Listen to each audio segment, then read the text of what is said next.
Bienvenue dans cette nouvelle édition de l'Africa Tonight. Au sommaire, redoubler d'efforts en matière de sensibilisation. C'est la promesse lancée par le président guinéen Alpha Condé pour lutter contre le virus Ebola.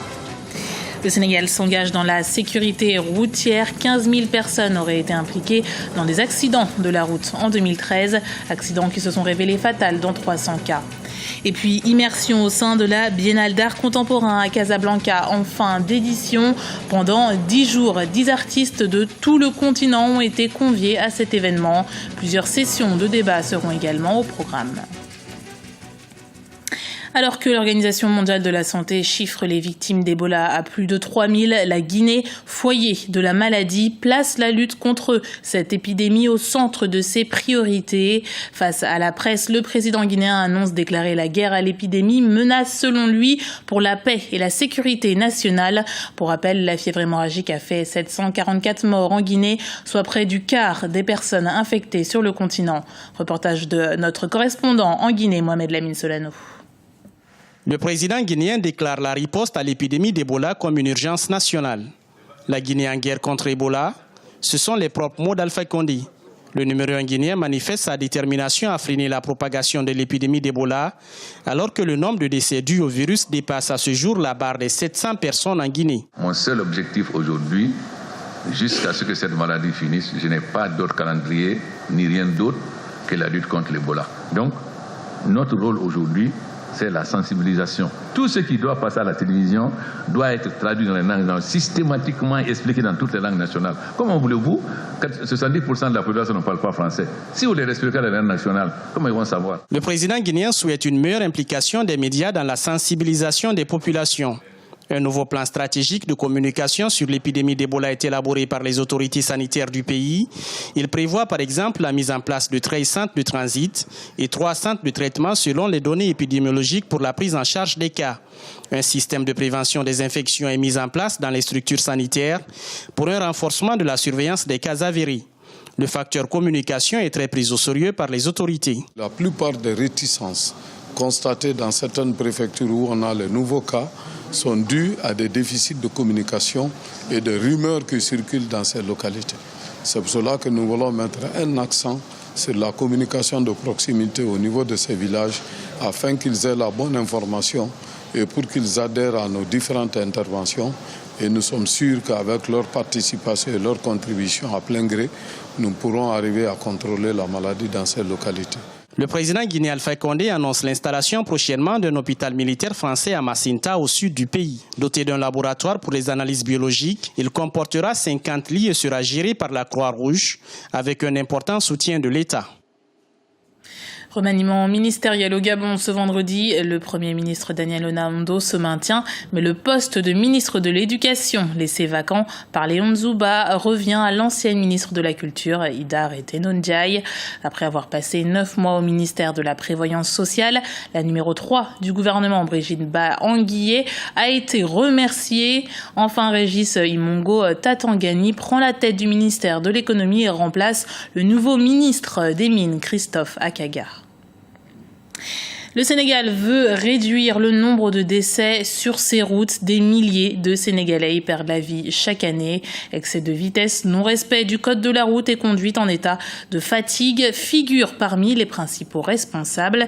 Des autorités entendent donc élargir leurs efforts en matière de sensibilisation. Les précisions de notre correspondant Mohamed Abdelahiyab. Au Sénégal, la société civile et le gouvernement sont mobilisés en permanence pour lutter contre l'insécurité routière. Cette mobilisation atteint un point culminant en cette période des tabaski. À l'heure où les gares des transports sont prises d'assaut par les citoyens désireux de se rendre à l'intérieur du pays pour retrouver leur famille, il convient pour les autorités d'accroître les messages de sensibilisation, aussi bien pour les voyageurs que pour les conducteurs. C'est un travail de longue haleine qu'on a débuté depuis très longtemps à travers le ministère des Transports. On a comme cible principale les chauffeurs bien sûr, mais on a aussi comme cible les usagers, mais aussi tous ceux qui interviennent dans le domaine du transport. Bien que les services gouvernementaux et les ONG ne s'accordent pas sur un bilan des accidents de la route, on estime à près de 15 000 victimes, dont plus de 300 décès.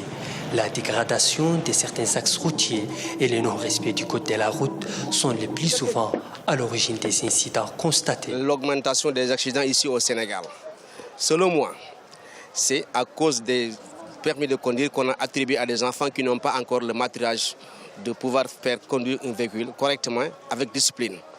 Aussi, il y a une chose qui nous empêche trop. Les routes ne sont pas praticables à 100%. La recrudescence des accidents est due au non-respect des règles élémentaires du code de la route. Et surtout par le manque de tolérance aussi. On peut citer plusieurs facteurs, à savoir le port des casques. Par exemple, moi qui conduis les motos, je vois plein de personnes qui négligent leur casque. Or, le casque est quelque chose de fondamental pour la sécurité routière. Le Sénégal a enregistré ces dernières années des avancées notables en matière d'infrastructures routières. Mais il convient désormais de renforcer les contrôles pour faire baisser le taux de mortalité sur les routes. Le monde musulman est en liesse ce samedi 4 octobre. L'Aïd el-Kébir, également appelée fête de la Tabaski, sera célébrée pendant 3 jours. Considérée comme la fête la plus importante de l'islam, elle commémore le geste d'Abraham prêt à sacrifier son fils pour prouver sa foi. Mais selon les textes religieux, un agneau lui aurait été envoyé pour remplacer l'enfant. La tradition veut désormais que des bêtes de troupeau soient sacrifiées. Et à l'heure où la religion musulmane est fréquemment brandie par des groupes terroristes, le ministre de la Communication camerounaise, Issa Chiroma, a tenu à condamner les exactions de Boko Haram. Écoutez. L'islam est amour. Et l'amour donne la vie, l'amour protège les êtres humains, l'amour ne rejette personne, l'amour reçoit tout le monde. D'où vient donc au nom de Dieu, au nom de l'amour, qu'on égorge, qu'on décapite, qu'on tue? Nous dénonçons avec fermeté ce groupe terroriste qu'on appelle Boko Haram, qui sème la mort, qui sème la zizanie. Boko Haram prend l'islam en otage. Boko Haram se sert de l'islam comme une façade pour abriter le terrorisme, la terreur et la mort. Un autre monde est possible, mais il l'est dans celui-ci. Une phrase aussi poétique que mystérieuse et qui incarne le thème de la 2e édition de la Biennale internationale de Casablanca au Maroc. L'événement a débuté mercredi et fait la part belle à l'art contemporain et à l'industrie culturelle. Anna Alfaro nous en dit plus. Des œuvres mises en scène pour le plus grand bonheur des amateurs d'art contemporain. Pour cette 2e édition, la Biennale internationale de Casablanca réunit au même endroit pendant 10 jours plus de 200 artistes. À partir du thème de la Biennale, j'ai fait un choix de ces 2 peintures que vous voyez derrière moi et d'une petite installation qui est à l'entrée de la Biennale. Et les 2 œuvres qui sont ici parlent un petit peu de cette Afrique qui peut être, où les choses peuvent être possibles et on peut avoir une autre vie, comme le dit Gilbert Angeorge. Une autre vie, un autre monde possible, c'est le thème de ce rendez-vous casablancais qui fait la part belle aux artistes continentaux.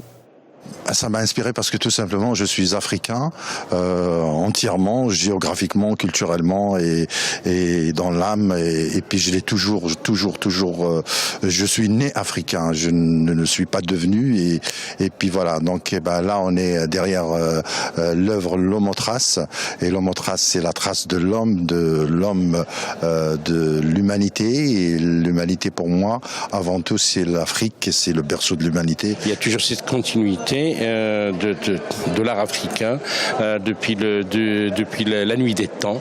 Au niveau sculptural, maintenant peinture, il y a d'autres médiums, que ce soit la photo, la sculpture, l'installation.